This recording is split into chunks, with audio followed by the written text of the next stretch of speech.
جب پریوں کی دنیا پر سیاہی کا سایہ چھا گیا تو 3 سچے دل والی پریاں قربانی کا سفر اختیار کرتی ہیں۔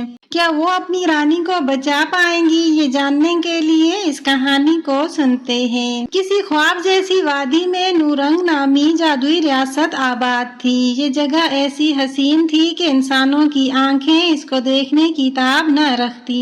یہاں رہتی تھی رنگ برنگی پریاں جن کی ہنسی سے کلیاں کھلتی تھیں اور ان کے پروں کی ہوا سے بہاریں آتی تھیں۔ ان سب کی حکمران تھی رانی مہرو پری۔ وہ نہ صرف سب سے حسین بلکہ سب سے نیک دل پری تھی۔ اس کی آواز سازوں سے زیادہ مدھر تھی اور دل اتنا بڑا جیسے کہ آسمان۔ رانی مہرو پری ہر صبح وادی کے پھولوں کو چوم کر جگاتی، ندیوں سے باتیں کرتی اور ہر پری کے دکھ درد میں شریک ہوتی۔ پورا نورنگ اس سے محبت کرتا تھا مگر قسمت کچھ اور ہی لکھ چکی تھی۔ ایک دن رانی مہرو پری اپنی 3 خادمہ پریوں فلک، گل اور نازک کے ہمراہ وادی کے دوسرے کنارے کی سیر کو نکلی۔ وہ ایک اجنبی علاقے میں پہنچی جہاں پھول کچھ بدلے بدلے سے لگ رہے تھے۔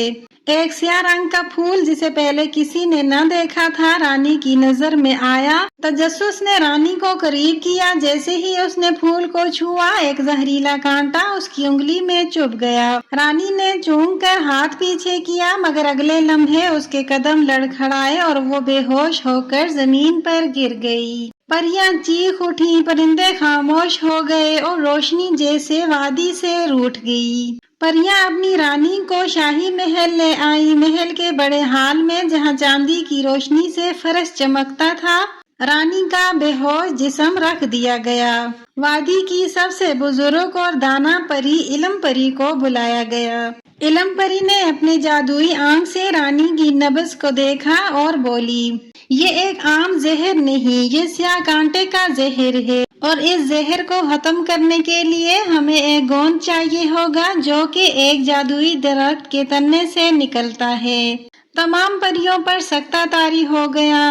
علم پری نے بتایا، یہ درخت وادی کے شمال میں سایہ دار جنگل کے بیچ واقع ہے۔ اس کا گوند ہر کسی کو نہیں ملتا، صرف وہی پری اسے حاصل کر سکتی ہے جو سچی ہو، نیت میں پاک ہو اور قربانی کے جذبے سے لبریز ہو۔ فلک، نازک اور گل، تینوں خادمہ پریوں نے ایک دوسرے کی طرف دیکھا۔ وہ رانی کے ساتھ بچپن سے تھی۔ فلک بہادر تھی، گل محبت بھری اور نازک نہایت حساس مگر وفادار تھی۔ انہوں نے ایک ساتھ علم پری کے سامنے سر جھکایا۔ ہم جائیں گی، ہم اپنی رانی کے لیے اپنی جان بھی دے سکتی ہیں۔ علم پری نے ان کے سروں پر اپنا عصا رکھا اور دعائیں دیں۔ راستہ مشکل ہوگا مگر دل سچا ہو تو منزل قریب ہے۔ تینوں پریاں صبح صادق کے وقت اڑان بھرتی ہیں۔ نورنگ کی روشنی ان کے پیچھے پیچھے بہہ رہی تھی اور آگے ایک سنسان جنگل۔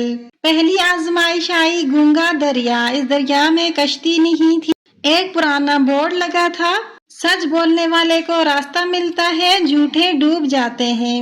تینوں پریوں کو اپنی سب سے چھپی ہوئی سچائیاں بولنی تھیں۔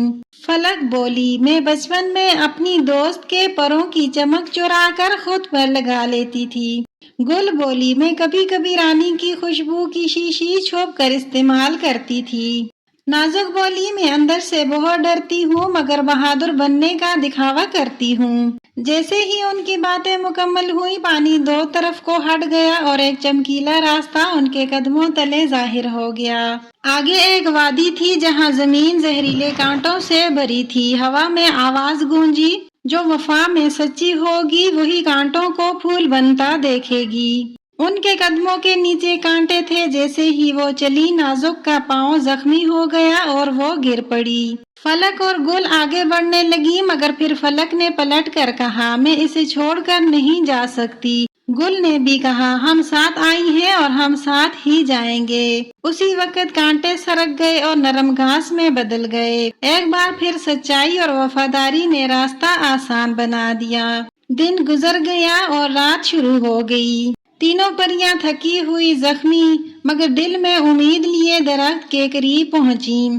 درخت انوکھا تھا، اس کے پتے چاندی جیسے، تنا سونے جیسا اور ہر شاخ جیسے روشنی بکھیرتی ہو۔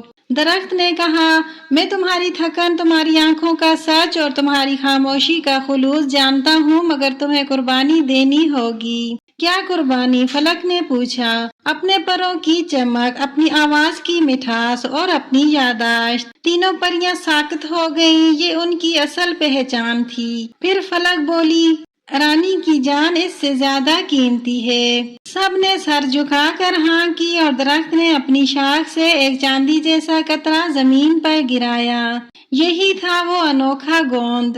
تینوں پریاں گوند لے کر واپس آئیں، اگرچہ ان کی چمک کم ہو چکی تھی، آوازیں مدھم تھیں اور وہ تھکی ہوئی تھیں۔ محل میں گوند کو رانی کی انگلی پر لگایا گیا۔ جیسے ہی وہ لگایا، ایک چمکدار روشنی رانی کے جسم میں دوڑ گئی۔ اچانک اس نے آنکھیں کھولیں اور نورنگ پھر سے جگمگا اٹھا۔ رانی مہرو پری نے آنکھ کھولتے ہی تینوں پریوں کو دیکھا اور کہا، تم نے میری جان بچائی، مگر اپنی چمک، آواز اور یادیں کیوں قربان کی؟ گل نے مسکرا کر کہا، آپ کی سانسیں ہماری آواز سے زیادہ قیمتی تھیں۔ رانی نے تینوں پریوں کو اپنے پاس بٹھا کر اپنی جادوئی طاقت سے انہیں دوبارہ وہ سب عطا کیا جو انہوں نے کھو دیا تھا۔ اب وہ نہ صرف چمکدار تھی بلکہ ان کے دلوں کی روشنی اور زیادہ ہو چکی تھی۔ ان کو نورنگ کی 3 محافظ پریوں کا خطاب دیا گیا۔ اس کہانی سے ہمیں سبق ملتا ہے کہ قربانی، خلوص اور سچائی کا صلہ ہمیشہ روشنی ہوتا ہے۔ وہی دل سچا ہوتا ہے جو دوسروں کے لیے خود کو قربان کر سکے۔ یہ تھی آج کی کہانی خوشبو کہانیاں ٹی وی کی طرف سے۔ کہانیاں تو ختم ہو جاتی ہیں مگر ان کے سبق ہمیشہ یاد رہتے ہیں۔ اگر آپ کو کہانی اچھی لگی ہو تو چینل کو سبسکرائب کریں، بیل آئیکن دبائیں اور خوشبو جیسی کہانیوں کا حصہ بنتے رہیں۔ ملتے ہیں اگلی کہانی میں، تب تک کے لیے اللہ حافظ۔